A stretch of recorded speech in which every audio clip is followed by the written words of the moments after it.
Question. I live in a third world country where corruption with impunity in government is rampant and quite openly obvious to all. It seems as the more millions you'd steal from public funds, the more admiration and respect you'd get from half the population for being a wise guy, while the other half would constantly criticize the corrupt but never really do anything about it. One of my false selves loves to put down corrupt politicians or whomever may be the president for allowing it, and even my own countrymen for tolerating this wrongdoing. Yet Kim teaches that all those people have a right to have these experiences, as we all have a right to any experience we wish to have on this planet, so that we can learn from our mistakes to evolve. That this tendency to criticize others' wrongdoings is precisely one of the false selves that I'm currently working on. And everyone I know falls for the harshly judging of others at some point. I'm familiar with this passage from the Bible and various other teachings from Jesus on this subject. I read Kim teach this concept for years as well, yet it is only recently that I am only just beginning to internalize this teaching. It has taken me a very, very long time to truly grasp why this is a deadly spiritual poison, and it is a personal flaw where I still have plenty of work left to do to let this pernicious aspect of my ego die. Yes, well, I think you should recognize that the fact that you have seen it is a very, very important turning point, because as you can see in your country, many people haven't seen it. And if you look around the world, it's not really only in third world countries, even though you don't have maybe have the corruption, but you certainly have a tendency to put down other people. This is a universal thing you find in all societies, maybe to varying degrees, but still. I think we need to recognize here that what the Ascended Masters teach is, of course, that there are certain beings that want to control humankind. We call them fallen beings. You can learn more about it in my video about how the world was created. But these beings, the Masters explain, have done two things. They only needed to do two things to really mess things up on Earth. First, they projected there is a certain standard that everyone should live up to. And if you don't, you should feel bad about yourself for not being perfect, basically, and you should judge others. So this is all they've had to do, because what happens is that everybody is judging everybody. And the essence of this is simple. When you are judging somebody else, when you are projecting out, you can't look at yourself. You can't look out and in at the same time. It can't be done. So, what did Jesus say 2,000 years ago? Why are you looking at the splinter in the eyes of your brother and you don't see the beam in your own eye? So, the fact of the matter is here that the essence, you could say the essence of life is what is described in the Golden Rule. Don't do to others what you don't want others to do to you. However, the deeper meaning of that is, what you are doing to others, you have already done to yourself. So if you are judging others, it's because you have accepted that there is this standard of perfection. And if you don't live up to it, and you don't, because none of us can, you can't live up to a standard of perfection. It's an impossible standard. But if you don't live up to it, you should feel bad about yourself. And so inside of you, you have this subconscious self that was created based on this standard. You have two. You have one that's constantly evaluating yourself whether you live up to the standard. There's the other that's constantly projecting at you that you are a bad person because you don't live up to the standard. And so this is the beam in your own eye. But it's unbearable to feel shame, guilt, inadequacy. It's unbearable to feel this. So, as a way to be able, basically you can say, when you've accepted the standard, when you're judging yourself, you can't live with it. But you have to live. So in order to make it bearable, you cover it over. You redirect your attention so that instead of judging yourself, instead of being consciously aware that you're judging yourself, you're judging others. It's simply misdirection. It's camouflage. And most people on earth are trapped in this. That's why I'm saying, they're fallen beings. They have managed to get people into this judgmental state of mind. And it's true, as the question says, it's actually a spiritual poison. And people are constantly judging each other. And then somebody is defending themselves from this, and so forth and so on. And you see many of these people that get very angry with each other. And you actually see in the world how through social media this polarization is becoming worse, where it's almost like what you see is that when you feel inadequate in yourself, when you feel you're not good enough, you can partly judge others, but the other aspect of it is you can accept that you, for some reason, you are better than others. And one way to do this is that you are following a certain leader. So if you take a typical example of this, Donald Trump in the United States right now, he has projected this aura of infallibility around himself. And there are people who have bought into this. So they feel that because they are following Trump, they are better than those people who are not.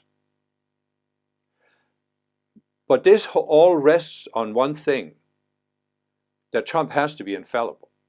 Everything he does or says has to be right. So if somebody points out a flaw in what he's saying, like a contradiction, for example, or that he's lying about something, these people get very angry. And I actually didn't understand what this was until recently when my wife and I were talking about this, and she said that anger is just, if you're feeling really bad about something inside yourself and you can't bear to look at it, then anger gives you a relief from it, because anger is directed outwards. So you can direct anger out at other people, and then you don't feel the unbearable feelings in yourself, whether it's shame or guilt or something else, or that you're not good enough or you're not able to do what you should be doing. It can be all kinds of feelings. So what I'm trying to say here is that there is, I just recently realized there's a very important distinction to make between feelings that are directed at yourself, shame, guilt, inadequacy, I'm not good enough, I'm not able to manifest what I want or do what I'm supposed to do. These are feelings. It's hard to direct them at somebody else because you're the one who's inadequate. Shame and guilt. It is you, directed at you.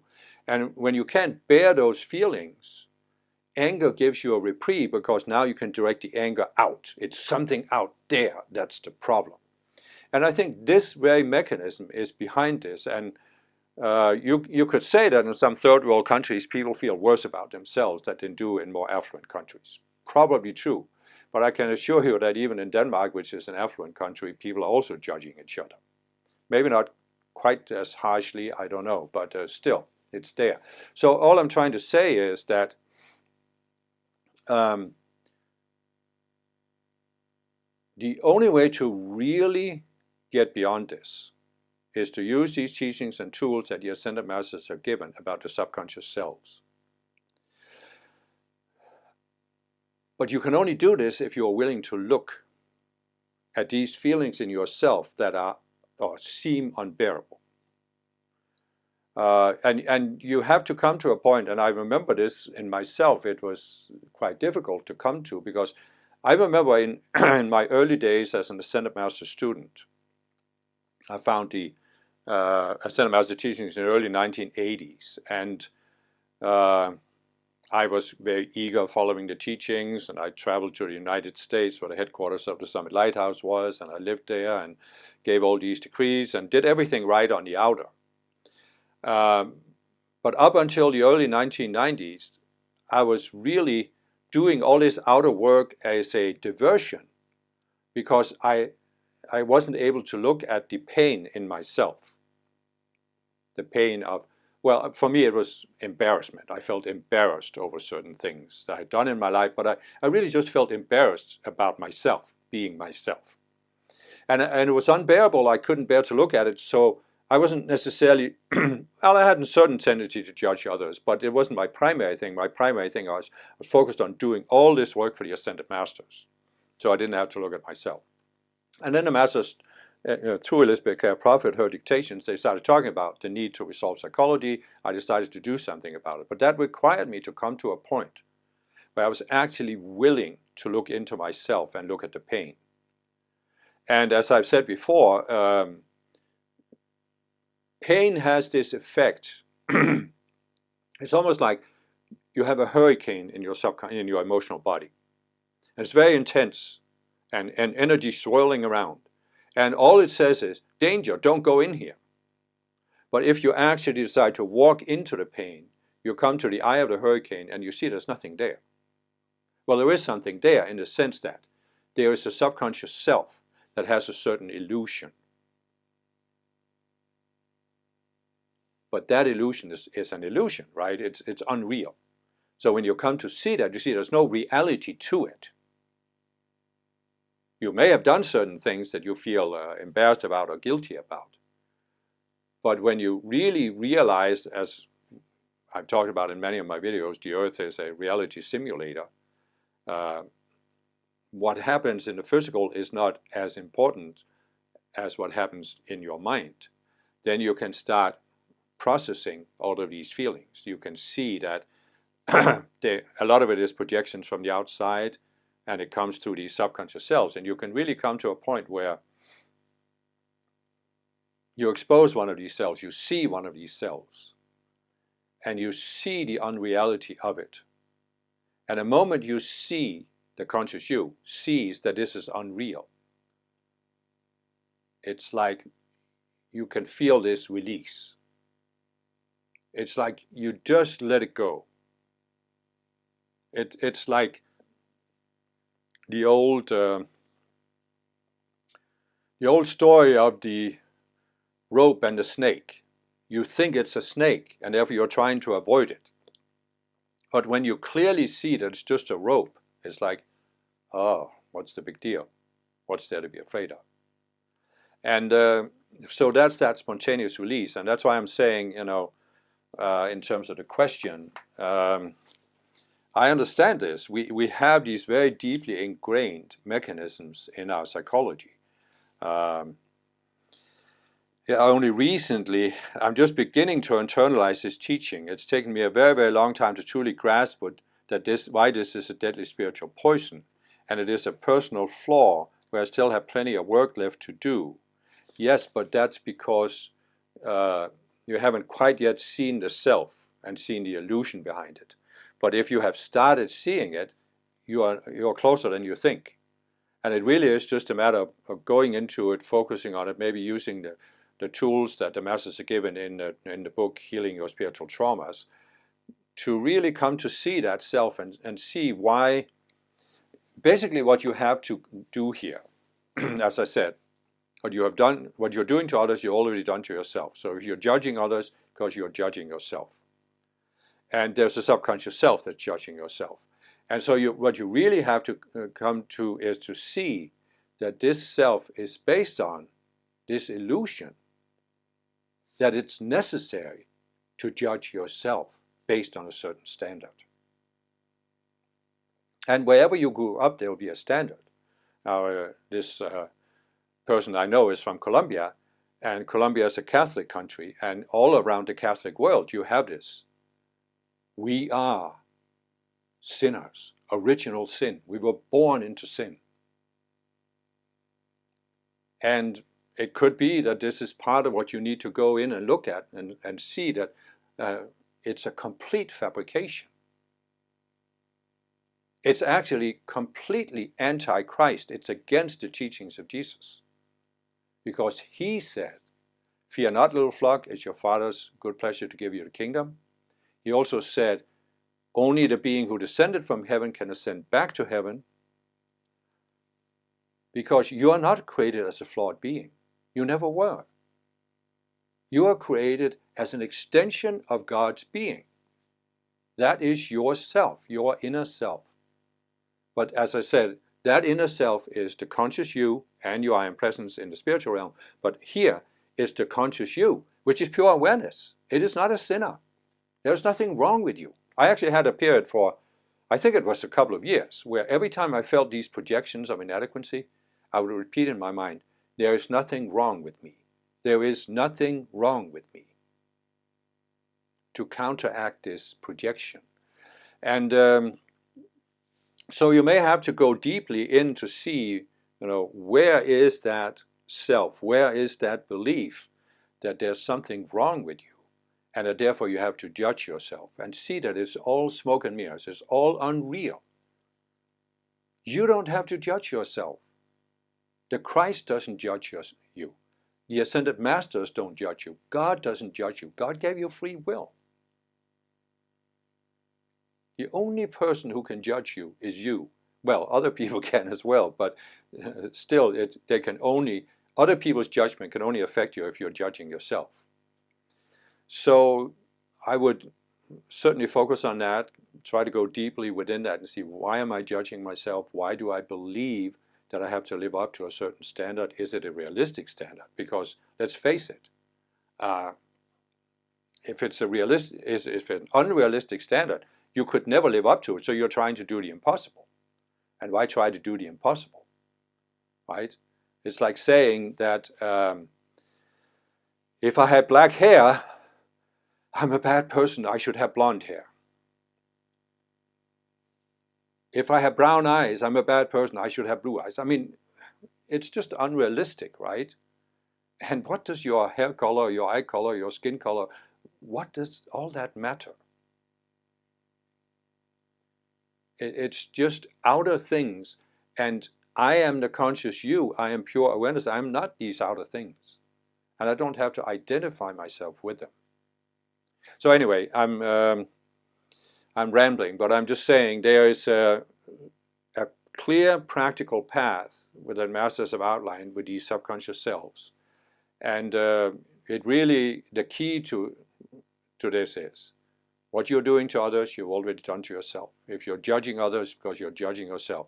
So you have to look at why you think that's necessary, why you believe it's what? You think God wants you to judge yourself. You think Jesus wants you to judge yourself. You think Mother Mary wants you to judge yourself. Yeah, there might be a self that thinks that way. But then you can come to look at that. And I think for me, and I know this may not help others, but I experienced at a certain point this unconditional love from the Ascended Masters. And if you haven't experienced it, I understand it doesn't help you, but I still think that if you work on this, if you're willing to go through this and ask the Masters for help, you can come to the point where you experience it. You may have to dissolve some cells first, where you do it, but once you experience that the Ascended Masters don't judge you, it's much easier for you to let go of this self that is judging you. But you can also just look at the self, come to understand it, come to see the illusion behind it, and see that there is no reason for it. There is absolutely no reason to judge yourself according to this standard created by the fallen beings. It's just completely unreal and completely unnecessary.